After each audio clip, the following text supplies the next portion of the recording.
Welcome to Chem Help ASAP. This is the last video in this series, a series in which I have ChatGPT take some of my tests. This particular test is actually the final for my spring 2025 Organic Chemistry 2 class. The test is a comprehensive test, covers everything in the semester, but there is some new material that I hope I cover on the final. That includes like nitrogen chemistry, making amines and that kind of thing, a little bit about radicals and a little bit about polymers. Students have 3 hours to take this test. So the way I do all these videos is I take my test, I scan in a page do a screenshot as an image, and I upload that into ChatGPT. And this, I believe, is ChatGPT 4 or some variation of ChatGPT 4. And then ChatGPT can read the questions or read the questions on the page, and then it gives an answer and I communicate the answer. So let's see how ChatGPT does on my Organic Chemistry 2 final. Okay, here is the first question. I'm sorry, this is kind of smashed in there. I could have copied this in a little differently. I hope you can make out what's going on. But basically, they have a starting material, they have reaction conditions, they need to propose a product, and they're given the molecular formula for the product, and they're given the NMR spectrum of the product. So, there's a little spectroscopy, little chemistry. This is meant to be an intramolecular EAS reaction. And then once they assign this, they need to give a mechanism for the process. And then at the end, they get a little more kind of spectroscopy kind of question, a little bit, talk about some MS fragmentation. So here's what ChatGPT did. Okay, so ChatGPT's answer is here on the left. So first, ChatGPT recognizes you need to figure out what the product is, and that's really what all this text covers. So the clues from the NMR and the MF, I guess molecular formula, C11H14O, okay, so it copied that correctly. It says in the aromatic region, we have a multiplet, 5 hydrogens. Now, I'm not sure if this comes out in the video very clearly, but that is 2 and 2. So we can already tell ChatGPT is not going to get this question right. And it's going to be the kind of mistake that becomes a fatal flaw for the rest of the question. So this is an issue. It also brings in other peaks, 3.8 ppm, 2 hydrogens. This peak is past 3.8, but it's in the ballpark. 1.9 ppm, 2 hydrogens. That's pretty close. And then 1.0 ppm, 6 hydrogens. That's fine. And now in the bottom it says this is an alkyl region, likely an isobutyl chain. Well, this is a singlet, 6 hydrogen singlet. That is not an isobutyl or an isopropyl or anything of that sort. So again, we're off the rails at this point. Together, ChatGPT says this matches 1-phenyl, 2-butanol. Now, then it provides a structure of 1-phenyl, 1-propanol. So these don't even match. So this is a disaster. Okay, this is just not going to be correct. So anyway, it's going to propose a structure in this box. That is not correct. But that's okay. That's fine. Then description, ether cleavage. I guess that's consistent with its product that it showed. That oxygen did lose in our group. Carbocation rearrangement. Who knows what happened to make this product? It would be wild and crazy. But it's not an electrophilic aromatic substitution, which is ultimately what I was looking for. Okay, let's see how the rest of the page went. So working down on question 1, the next part is to provide a mechanism.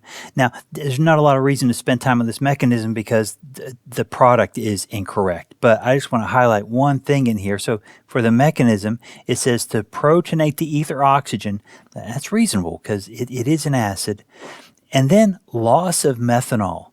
There is no way for this compound to reasonably lose methanol. So again, this just isn't going to make any sense. Let's move down to the last part of the question, which is an MS fragmentation. So the starting material undergoes fragmentation, provide the mechanism and fragment radical, fragment cation that explains an M-1 peak. So fortunately for ChatGPT, you don't have to know you're already given the structure of the starting material. So you don't have to figure that out at least. So it says MS analysis of the starter material, and it provides a molecular formula, which is actually incorrect. The starting material is also C11H14O. It then provides an MZ value for the parent ion of what it thinks the parent ion is, but it should be 162, but I will say that 164 is correct based on the incorrect molecular formula it provided. And it recognizes that, hey, if you want an M-1 peak, you get it in 163. Okay, this looks like, despite some issues, we might have a good answer here. And it has to lose a hydrogen atom. Perfect. Likely fragmentation. Break a CO bond. We want to lose a hydrogen, but we're breaking CO bonds. And then it goes to this fragment cation, which has an MZ of 105. What happened to our M-1?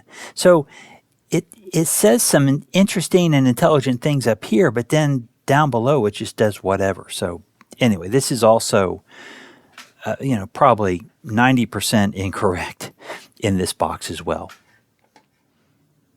Now, before we leave question number 1, I kind of felt bad because ChatGPT got off to such a bad start by misidentifying what's in the box. So I thought, well, what if I were a student and I recognized that doesn't seem right? So I asked ChatGPT, I said, hey, listen, are you sure that's right? Because I think the structure might be off. And so ChatGPT thought about it a little bit more. And instead of giving this as, and I'm going to put this in red, this is the original structure. ChatGPT caught itself and says, oh yeah, you're right. The correct structure in the box is actually this. And so it put an extra methyl group on there.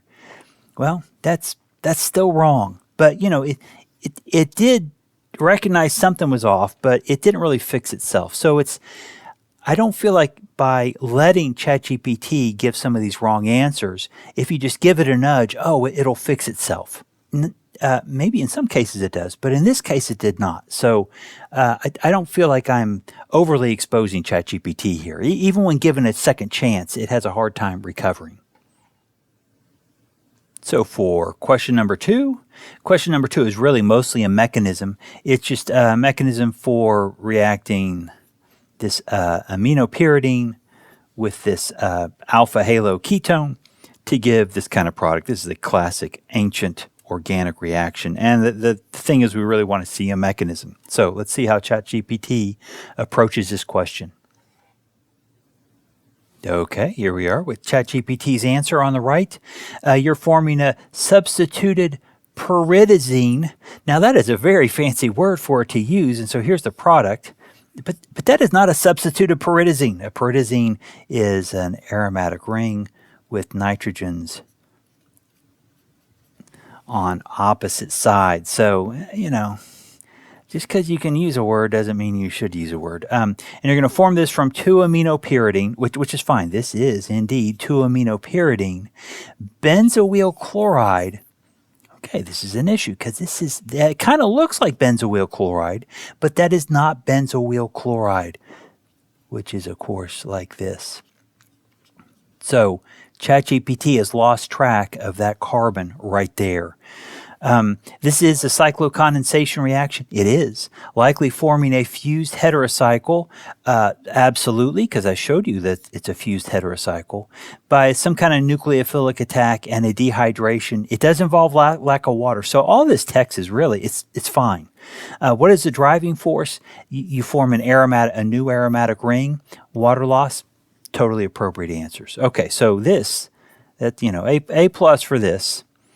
But I think we're going to see trouble in the mechanism because it doesn't realize it has this structure. It thinks it has benzoyl chloride. Let's see how this works out. Okay, so now we're working on the mechanism steps.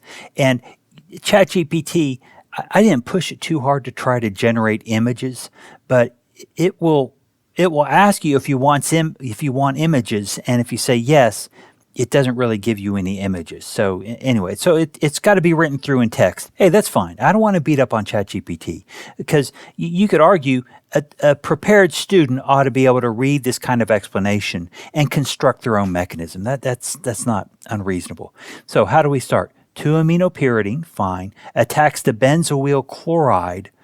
Okay, well, we don't have benzoyl chloride, but it attacks at the carbonyl carbon. Tetrahedral intermediate, chloride leaves, amide forms. Fine. But there is something vague here. 2-aminopyridine, which nitrogen in 2-aminopyridine attacks? Because there is kind of a regiochemistry problem here. You then form an imine-enamine. The adjacent nitrogen, I guess it's the other. So now the pyridine-like nitrogen. So presumably this was the NH2 group that did the attack. And actually, it's probably the other way around. It's got to be the other way around. This one probably does the first attack. Not the best mechanism. And then the ring closes. So the order is incorrect. But naturally, I can't say too much because ChatGPT doesn't know that we have 2 carbons here. It thinks we only have 1 carbon there. As you go through the rest of this, I feel like this gets a little bit vague. And I think it gets vague because the number of carbons don't match. And so it just says, oh, well, the second nitrogen attacks the amide carbonyl. It just gets really vague about how this all works. So not that great. Not that great because one of the starter materials is incorrect. So it's kind of a fatal jump from the start.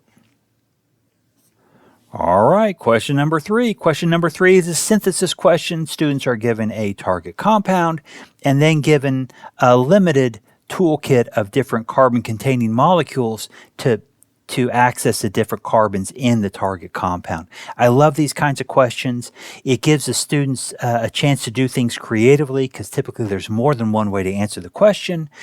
And, sometimes the students will come up with really creative answers that I haven't thought of. So I really enjoy these kinds of questions. ChatGPT, of course, is going to give its own try at it. All right, what does ChatGPT say? Okay, so first it identifies the target molecule. Now this is important because I know I gave ChatGPT the picture, but by ChatGPT saying what the target is, it lets me know if ChatGPT has correctly parsed this structure, and it hasn't. So here's butane, and it says 1-phenyl, okay, 2-amino, 3-methylbutane. These are not a match, okay? So ChatGPT doesn't know what it's supposed to be making. Let's walk through a couple steps here and just get into this. So it says to start with benzene and then do a bromination. Those reagents are fine to make bromobenzene. That's fine. And benzene is an allowed starting material. Then bromobenzene can react with cyanide to make phenylacetonitrile, and that's not, you can't do that SN2. Oops. I can't even write it. It's so crazy. So anyway, this is incorrect. We'd be missing that carbon, and not to mention you can't do the SN2 on the aromatic ring. So this step will not work. It then says it wants this 3 to start with the alcohol, propanol, and convert it to 2-bromopropane. You're going to have a hard time getting the bromo in the middle of that chain with the steps that are described. So that's not really it. And then it says the product is isobutyl bromide. Isobutyl bromide is not the same as 2-bromopropane. So this all sounds authoritative and it reads very nicely, but it just isn't going to work. It then says to react this with isobutyl bromide, although it really wants 2-bromopropane. To get its product, whoops, sorry. Even that's not going to work. This is just a mess, and in the end, it reduces down the nitrile to an amine. Reductions of nitriles give a primary amine, and it's going to be a primary amine with a CH2 attached to it, and that, of course, doesn't describe either product. So. Again, a lot of nice reagents. Some of the transformations are legitimate, but it's not going to get you to either the product that ChatGPT wants or the intended target in the question. Okay, good. Let's get to question number 4. That question 3 answer was so bad I even got confused trying to read it. That was crazy. Okay, so for question 4, this is just really a roadmap style question. Provide a product in here. You better finish with a dienophile and provide a product here, and it better look like a diene. And then, of course, with this language, I don't use the text in here, but this is going to do a Diels-Alder cycloaddition to get some kind of product here. And of course, Diels-Alders often have stereochemistry, regiochemistry, the whole 9 yards. Okay, so this is a little bit piecemeal here, but we're going to start up here, up in the right, and we will wrap around and kind of finish down here. Okay, so transformation. This is transformation for box number 1. LDA deprotonates the alpha position. That makes an enolate. And this reads beautifully. There is an alpha position to deprotonate. Looking good. Enolate attacks benzaldehyde. There's our benzaldehyde. That's great to make a beta hydroxy ester. I love it. This is perfect. Elimination, aldol condensation gives the alpha beta unsaturated ester. Boom. That's it. And so that gives the dienophile. Dienophile, it parroted the language nicely. Methylcinnamate. And this is indeed methylcinnamate. Doesn't specify the stereochemistry, and that could be important later, but this, hey, bam, that looks great. Okay, let's go to the next one. Steps: Wittig salt formation, so triphenylphosphine, got it. Reacts with the alkyl halide to give a phosphonium salt, perfect. Then we treat with butyllithium to make the ylide, that's great. And then finally we react with formaldehyde, correctly named, to make an alkene. And if you go through those steps here, we ought to make, boy, sometimes in the heat of the moment, easy to make mistakes. We ought to get this. This is our alkene, that's our diene. The diene that was formed is 2-methyl-1,3-butadiene. Well, that would be this compound. So the methyl group is actually, that ChatGPT is talking about, is in the wrong position. So that is, the description of the chemistry is correct, but the wrong structure is assigned. Regardless, we do have a dienophile and we do have a diene, and let's put these together. So for the Diels-Alder product, and I didn't tell it was a Diels-Alder. ChatGPT figured that out by itself. We're going to make a 6-membered ring.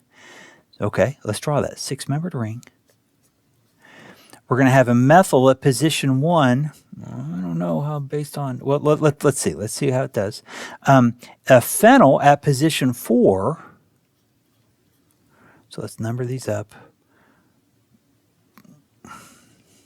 Okay, and this methyl ester at position 5. I've kind of turned this around a little bit. On the same face, endo. So on the same face, I think that means 4 and 5 ought to be on the same face. We need a double bond somewhere, and based on the position of where the dienophile carbons are, that would be there. I wouldn't typically call that 1, 2, 3, 4 in that numbering, but anyway, it did not say anything about the double bond, so that's a strike. And these two groups should not be together on the same face. Presumably, you're going to get a trans alkene here, and that's going to set up a trans relationship between the phenyl and the ester. Now, in ChatGPT's defense, it did not specify stereochemistry of the alkene when it made the dienophile. So, if I were ChatGPT, I'd say, not so fast, pal. I didn't specify a stereochemistry. I'm just specifying down here. I disagree, but that's, being as open as possible to this as a correct answer. This isn't bad, but the diene was incorrect, and I think the product was incorrectly described. All right, question 5. The student needs to look at this NMR spectrum, and it needs to decide which of the 4 compounds match the spectrum. And then it needs to pick one of the other 3, and my instructions are kind of bad.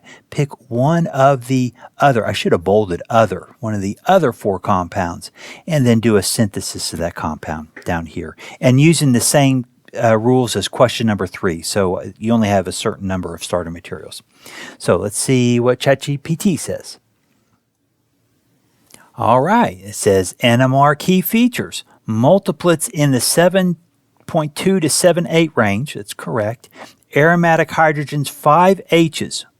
I'm not sure if it's clear on the screen, but that is 2 plus 3. That is 5 hydrogens. A monosubstituted benzene ring. Perfect. That's exactly what I'd want the students to see. Is it a disubstituted or monosubstituted ring? A and B are the 2 monosubstituted rings, so let's just try to tease these apart. It then says we have a quartet at 4.2 ppm. That would be right there, and there is no quartet. So it's looking for an ethyl group, and it's convinced itself that there's an ethyl group, even though it's not there. And once you say it's an ethyl group, then A becomes the clear winner, because A does have an ethyl group, even though the NMR does not indicate an ethyl group. So anyway, it's gotten confused, and it's chosen A, and it says that's the letter that belongs here. That is incorrect. But the answer is B. All right, okay, let's finish this question. Now let's do a synthesis down here of something that is not, well, ChatGPT chose A for up here, so it's going to either do A, B, or C, or I'm sorry, B, C, or D, and it chose B, benzyl acetate. Now this is not benzyl acetate. Benzyl acetate looks like this.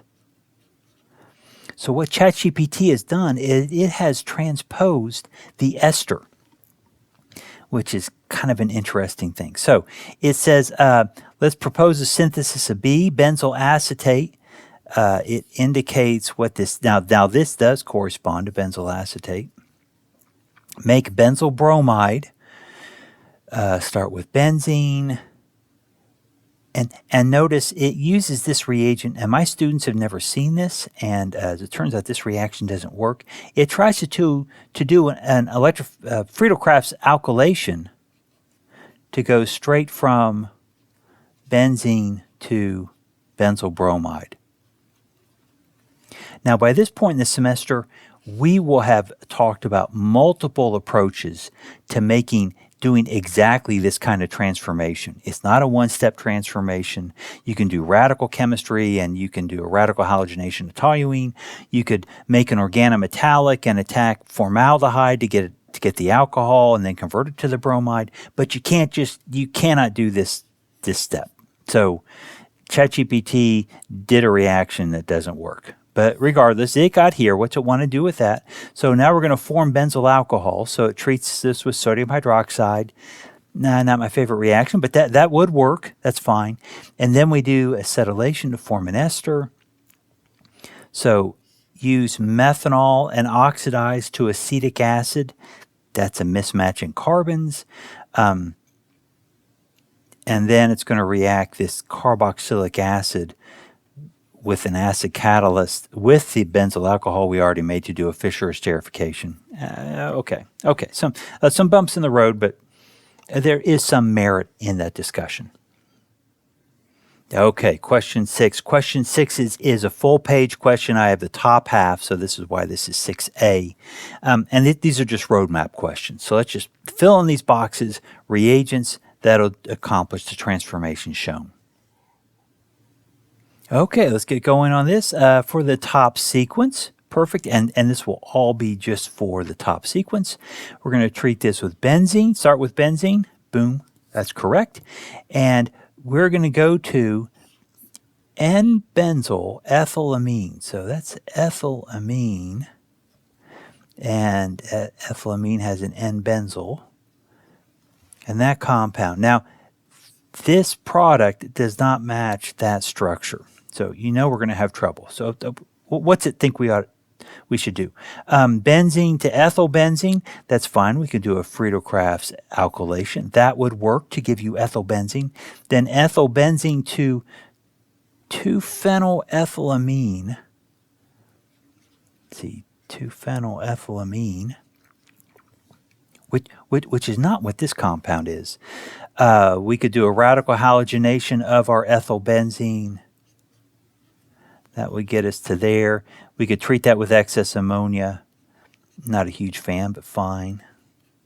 Oops, sorry, that's NH2. What would I rather someone do? Instead of using ammonia as an SN2 nucleophile. I'd rather a student use azide and then reduce the azide to get the NH2. But anyway, I can't really count that wrong. And that'll give that product, the product, well, that's not a product in the box, but it would actually give this compound because of regiochemistry in the radical halogenation. Listen, I'm not going to stumble through this because it's doing 10 different things and they're all incorrect. So anyway, this is a bad question for ChatGPT. Let's go to the bottom of the slide. Please get me away from this question. Okay, ChatGPT, I'm rooting for you down here. We're now in this bottom sequence. Okay, the bottom sequence. Start with acetone. This is not acetone, so it has lost that oxygen somehow in the picture. And we're going to make tert-butyl benzyl ketone. And I think it's saying this is T-butyl benzyl ketone. So T-butyl benzyl ketone would look like this. That's T-butyl and benzyl ketone. That is not what this is. Has to be a pattern recognition. When you see these two methyls sticking off, very often that is part of a T-butyl group, and it's just saying, oh, there's a T-butyl group in there. So there's no reason to really try to go through this a whole bunch because it's just not going to work because it thinks it has acetone. I do want to highlight one thing. As you get down the bottom here, it does show this alcohol.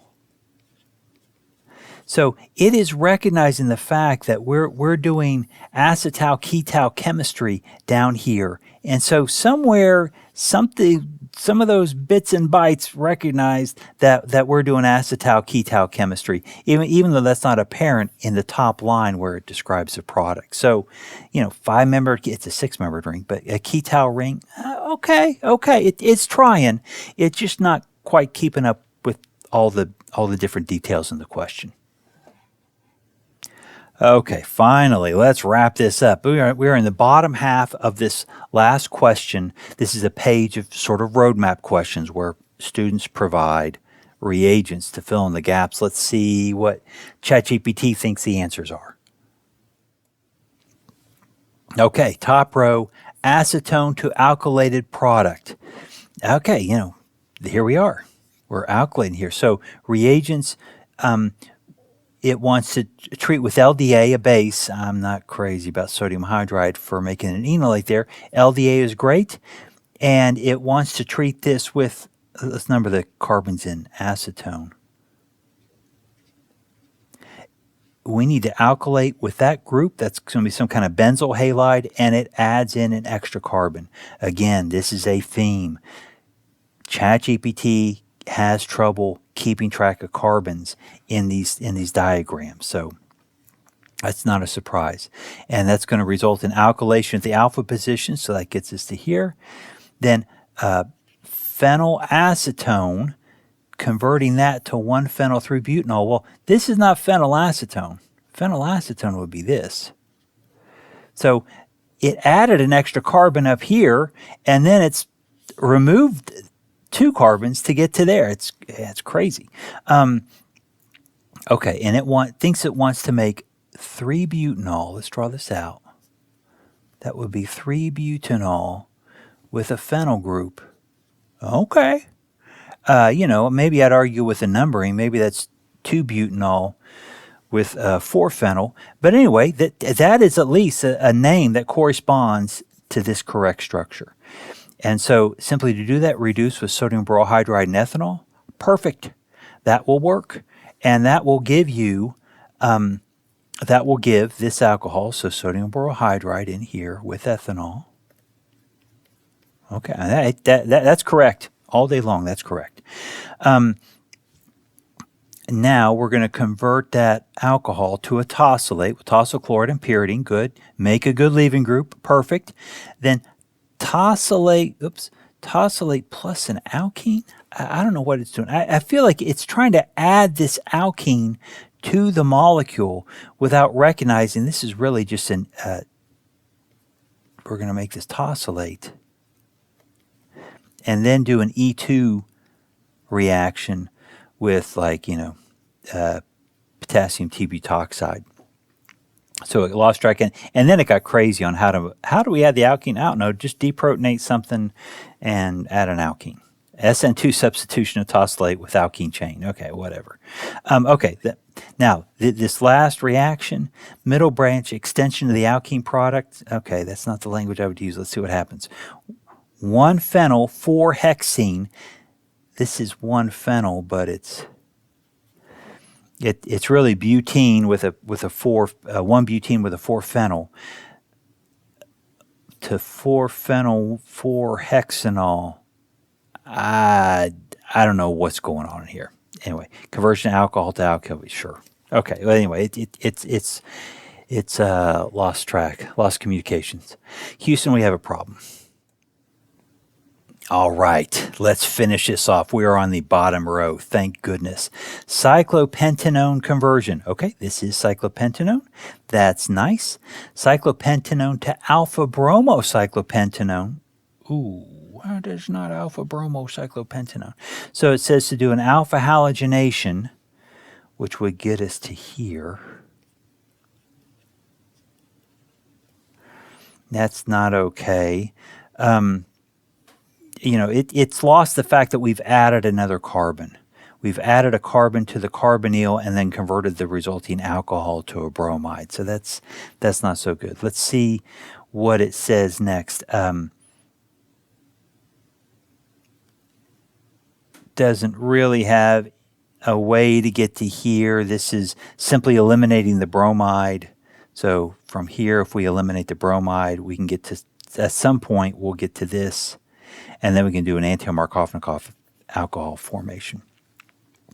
And then we have alpha hydroxy cyclopentyl derivative. Wow, it doesn't even want to give an answer to that. Okay, like 2-methyl cyclopentanol. I can't say that. Okay, reagents methyl iodide base. No, that's not what this is. For this, we're oxidizing this to a ketone. So PCC or SWERN.